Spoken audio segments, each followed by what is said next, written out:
Well, S&P says one of the main reasons for downgrading the U.S., quote, ineffectiveness and instability in Congress. We have with us the man who made the call. Listen to him. We think that elected officials across the political spectrum are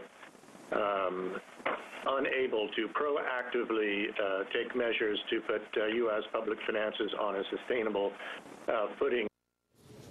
Well, my next guest voted no to raising the debt ceiling and says out-of-control spending is to blame for the downgrade. Republican presidential candidate Congressman Ron Paul joins me, and, of course, Lisa, now from Clute, Texas. Congressman, thank you for joining us tonight. Nice to be with you.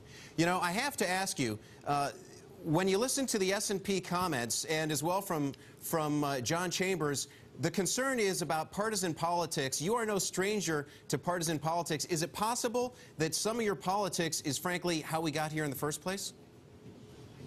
Yeah, I think it is, and it is rather strange because at one time S&P was way behind the curve, and now they seem to be a little bit ahead. But I think that we've had a problem for so long, and I trust the markets much more than these agencies to do the grading of the bonds. Matter of fact, it's strange also because there's still a lot of people buying our treasury bills, and in relationship to other currencies, our dollar holds its own.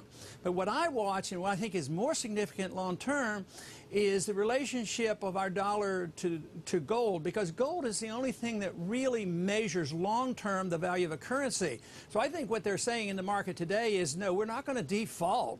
We're going to pay our bills, and we're going to pay the treasury bills, and we'll pay the interest. But what they're saying is the money's going to get cheap, prices are going to go up, and we're going to have a lot of inflation. I think that's what the markets are saying. I think that's what our vote said before. And this is what I've predicted all along. There's no way they're going to quit sending the checks out to Social Security recipients or to the bondholders, but they're going to send money out that has a lot less value. And that, to me, is more dangerous.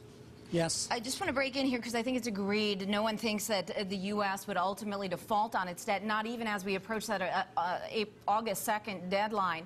However, there are a lot of questions about when we get our country, the economy back on track, when we get our fiscal house in order. And there's really not that many places to go with monetary policy. And I think that was what was manifesting itself in the stock market today. Yeah. Yeah, it is true. We'll wait and see what Bernanke says tomorrow. His only tool is printing more money, and now we're back to square one. We're back to where we were when he started the QE2.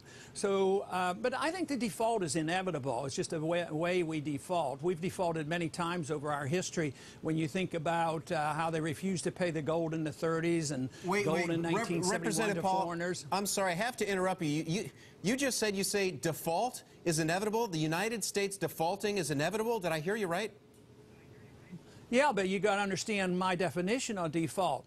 If I give you $1, you give me $1, and I give you $1 back in a year, and it buys 20 cents, I've defaulted. The government defaults. They've cheated. They've taken 80% of your money. That's the way all governments default. So that when a debt gets this high, and once you borrow more than 40% of your budget, I mean, it can't be sustained. So the tinkering around with budget and pretending they're going to cut, nobody believes that because they're not cuts. They're cuts and proposed increases. And today it was so discouraging because Obama was supposed to be a little bit more reluctant to go to these many wars that were involved. But one thing he did, he made a big emphasis to protect the military-industrial complex. We cannot, back off on that. So the spending is going to continue. The entitlements will continue. The military spending is going to continue. But the dollar is going to lose value against goods and services, and it's already started. All right, Ron Paul, let me ask you, in less than a minute, it's a tough challenge, in less than a minute, give us 2, maybe 3 bullet points, a plan. What can we do to fix this thing? Well, you can't do anything unless you let the liquidation occur. We have prevented it in the 30s. The Japanese prevented it. In these last 4 years, we have prevented it. You have to allow the liquidation of debt and the malinvestment. You can't have growth if you're trying to build it on a stash of debt. So there's been no liquidation of debt. So you have to liquidate it one way or the other. But right now, you should allow bankruptcies. No more bailouts. No more printing press money. Let the market work its way out. and then you will get back to square one where you can have growth again. Otherwise, you're just going to delay this for days and weeks and months and years. Who knows? It could be another decade. Look how long Japan's been going through this. They did not liquidate the bad debt. We're not doing it either. We haven't learned a lesson in many, many years. All right, Representative Ron Paul from Texas, thank you for joining us.